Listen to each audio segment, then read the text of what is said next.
Ladies and gentlemen, I am pleased to announce that the gap has officially been bridged. I've officially listened to every single Black Keys album in existence. This is the first Black Keys review I'll be doing since December 2019, and first review of anything remotely related to the Black Keys since June 2020. Now that I've listened to every single Black Keys record, this little project is over. Goodbye! Nah, I'm just kidding. I like doing this too much.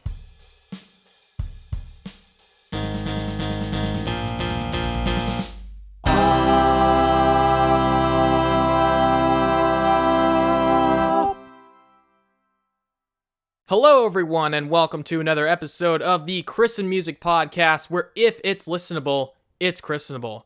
I'm your host, Chris Martins, and today we are going to take a look at the Black Keys album, Brothers. This is an album by the Black Keys. The name of this album is Brothers. It is the 6th studio album by the Black Keys. And with this studio album, the Black Keys seem to want to reinvent themselves a little bit. There was some personal beef between the two, stemming from a toxic relationship between Patrick Carney and his wife at the time, and Carney took the anger out on Dan. Poor guy. 2009 was a rough year for the duo. Dan made a solo album, which made Patrick angry, so Patrick briefly started his own band and made an album with them. And the Black Keys, as an entity, was on the brink. But somewhere along the way, they reconciled. They made a hip-hop record together with Rockefeller Records co-founder Damon Dash, and their relationship grew stronger for it. As strong as brothers, so to speak. As for my own relationship with this album's music, it started my love for the Black Keys. I discovered Tighten Up some 10 years ago through a beer commercial of all places. I really love that song, so I checked it out, and the rest is history, as they say. Although I have been chickening out on listening to Brothers from front to back, because I was scared it would be bad, or at least meh. Or at least not as good as El Camino. Partially because my uncle, bless his heart, was also getting into the Black Keys at the time, and listened to this very album front to back. And one day, he showed me a deeper cut on this very album, and I thought it was boring, which I put deep in the back of my mind for 10 years. That song was probably Sinister Kid, by the way, a song that I still, to this day, find to be a weaker track. But despite that one and a few other tracks that kind of fall flat, I really like this album. The production on here is nice and solid, and Dan Auerbach is clearly honing his producer skills alongside many others, including Danger Mouse. It has a dusty, gritty blues sound that is quintessential to the Black Keys' identity. Speaking of sound, it consistently has a very nice, relaxed composition, which is likely what you want for a blues / garage rock record. Every element sounds pretty nice for the most part, outside of a few minor bugs, but the true power of this album comes from its relaxed yet raw style, opening up a wide range of emotion. This is key to how this album works, as Dan Auerbach's vocals and lyrics are among the most passionate I've ever heard from this group. Ever. Dan's soulful vocals are paired with this classic, bluesy, simple songwriting style that sees most tracks on here essentially revolve around love. It may not be a grand album, but it is a deeply passionate one, and they clearly wanted to break through together into the new decade with a bang. And that they did, both in matters of how this album catapulted them to mainstream success and what this album did to deserve that success. Best enjoyed with a classy alcoholic beverage. Please enjoy responsibly.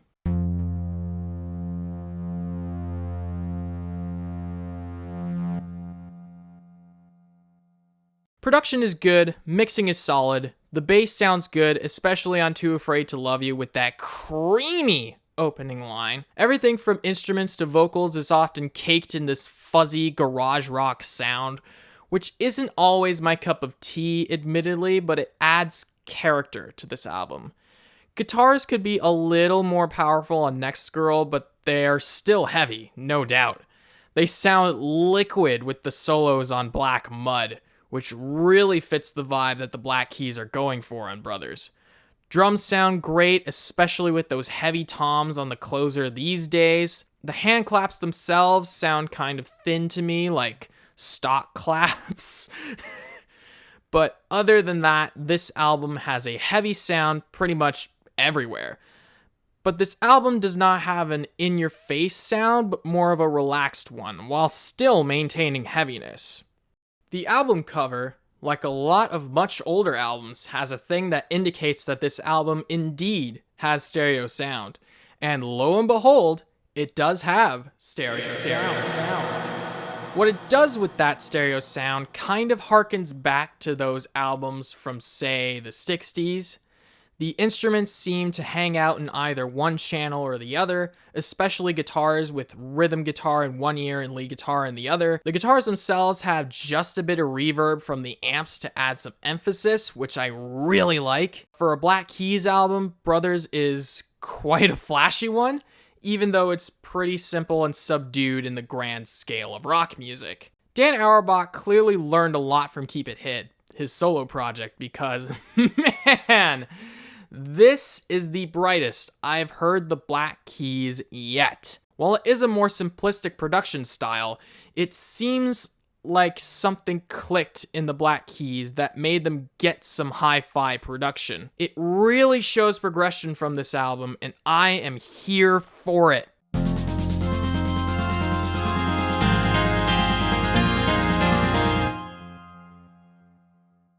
Instruments are crucial to building the vibe of this album. The bass is often super fuzzy, the fuzziest I've ever heard in a Black Keys record, such as on The Go-Getter. It gives this record a grittier sound for a grittier Black Keys. It reminds me of some Neutral Milk Hotel songs from the On Avery Island era, oddly enough. Except on this album, it's far more relaxed and it's used better in my opinion. But clean bass makes an appearance on Tighten Up and it carries the whole song beautifully. In fact, there are a lot of places where clean bass helps to carry the song along, especially acting as a bed for guitars. Guitars have a gritty and a soft side too. Clean guitar is used for a variety of things, but usually melodies. When the solos come on, there are usually effects such as on Tighten Up, She's Long Gone, and Black Mud that give that liquid feeling like oil or bourbon just slowly pouring down. Synthesizers give a bit more of a haunting vibe on songs like The Go-Getter and Too Afraid to Love You. I feel like the hand claps are a little cheesy, as I described. They would definitely use hand claps better in later projects. The drums are always clear and fit each song incredibly well, though. Aided by solid production, these drums are super, super tight and give this record a lot more power and a lot more bite. They single-handedly make Sinister Kid tolerable with that driving groove. Contrary to what Sinister Kid had me believe, this album structure is, alright. Chord structure is simple, sometimes too simple for my taste, but still good. These are blues rock songs through and through, and that is both the blessing and the curse of the Black Keys. On one hand, I like the songs that harken way back into blues music and the aesthetic that comes with it, but I feel that they wear their influences on their sleeve a little too much. For example, the closer, These Days, sounds more like it belongs on Sticky Fingers by the Rolling Stones than it belongs on Brothers. I feel that the Black Keys could use just a little something more, not just on this album, but throughout their career. And that something more was cohesion, an identity through that cohesion. Brothers is pretty cohesive for a Black Keys record.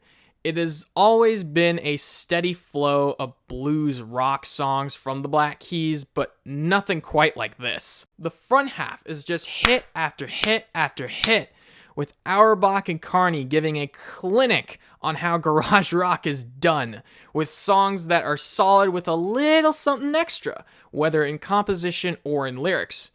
Tighten Up and The Only One sound too similar not to be related, and I like how they connect to each other, at least compositionally. damn, these songs are incredibly catchy. Catchier than any Black Keys album prior to this. This album is giving Rubber Factory a run for its money because Brothers has a really defined, well-rounded, relaxed sound. While passionate, this album is relaxed in tone, and it really threads that needle well.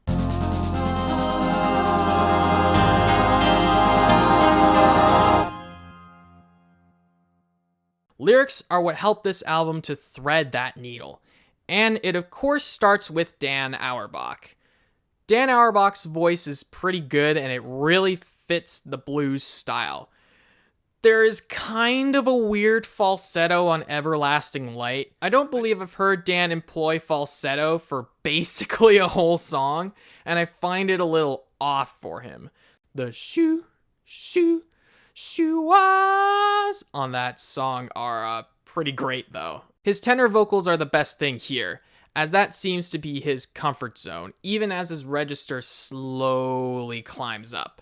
But the reason why I like him on Brothers is that he seems way more passionate than any record I've heard from the Black Keys before, or any record from Dan Auerbach before. A combination of the lyrics and how he's singing them really sets up a nice atmosphere. He's so passionate in his vocals that he sometimes blows out his already fuzzy sounding mic, which again adds to the raw grittiness of this album. On Brothers, he seems to mean what he's singing a lot more than previous Black Keys records, which really kept my attention throughout. So I had to change to my phone camera because my iPad ran out of storage. So sorry if the camera quality's bad now. Alright, where were we? Part of what keeps my attention are the words Dan is singing.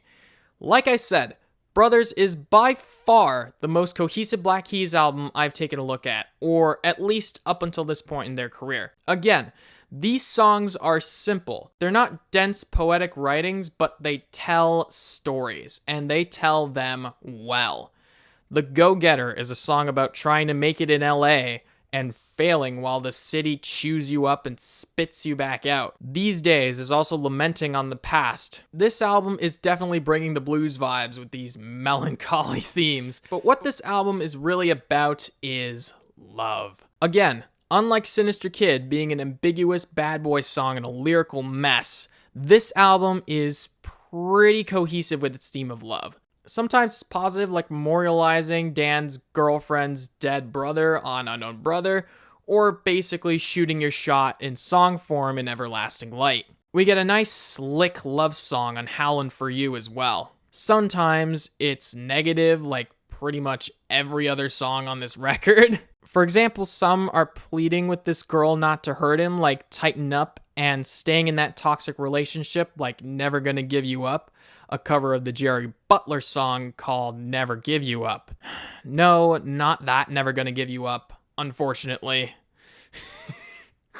But a lot of these songs are instead focused on defiance and brushing the dust off your shoulders. There are a few songs about coming out of a bad relationship, such as Next Girl and She's Long Gone, as well as 10 Cent Pistol, that describes a jealous lover attacking her boyfriend and his mistress with acid.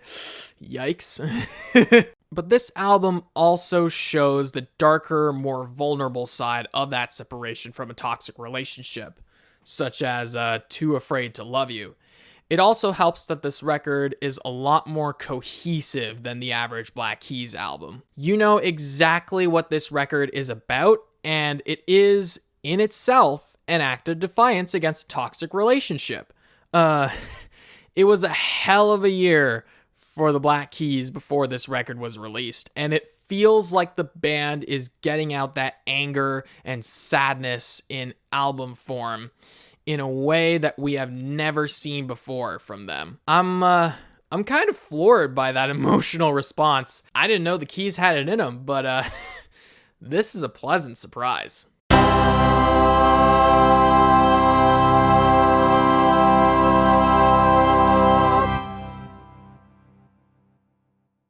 In conclusion, this album is better than I expected. Why was I so afraid in the first place, huh? In fact, it's one of the better Black Keys albums that I've listened to and reviewed thus far, and it really shows the band's progression throughout their career. The Black Keys really upped their production game this time around with hi-fi instruments with a lo-fi filter to add a distinct character to this album. It has an old-timey basic stereo sound, but it definitely works for an album that is going for that vibe. The vibe is gritty yet laid back from an instrumental standpoint.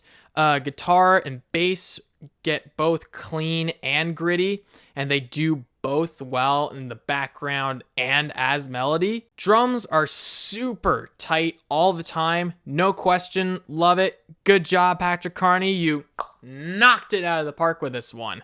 Wow. What's also super tight is the cohesion of this album from a compositional standpoint, with its steady stream of blues and garage rock. A slight problem with this album is that it tries a little too hard to emulate its influences, and I wish that the Black Keys tried a little harder to make their own sound. But beyond that, I like it. They are 15 simple songs, but they are really effective in their raw yet laid-back simplicity. Speaking of raw, Dan Auerbach's vocals are the most passionate I've ever heard on a Black Keys record. He's super visceral from track to track, and the more passionate he gets, the better this album becomes. And not only does he make this album a little more complex in how it's constructed, but you can tell that Dan means what he's singing about. The cohesion from the composition bleeds into the lyrics as well. It is the first Black Keys record that I can justifiably say is about something, with songs about love, and often the woes that come with it. This album is raw and emotionally impactful, but with a blues/garage rock edge to cool things off. Remember that alcoholic beverage I was talking about earlier? This album conjures an image of someone drinking a smooth liquor, both because they enjoy it, but also because they're sad. As for the guys who made this record, they came out of their dark places with a bang that turned them into superstars. If there was any record for the Black Keys to break out with, I'm honestly glad it's this one. I'm giving this one a decent 8 out of 10. I hope you enjoyed this review of the Black Keys' Brothers. Thank you all so much for listening and watching. As always, let me know your thoughts on this record in the comments below. If you like hearing me talk music and do music, subscribe to the Martelins music channel and hit the bell so you never miss anything I put out. If you want to see more of me and my musical endeavors, you can follow me on Instagram, Twitter, Facebook, and TikTok at Martelins Music. If you want strictly review-related content, follow at Christened Music on Instagram. If you want all that in the kitchen sink, you can check out my website at martelinsmusic.wixsite.com/music. And before I leave you, I have music of my own that I am anxious to share with you, and it sounds just a little like...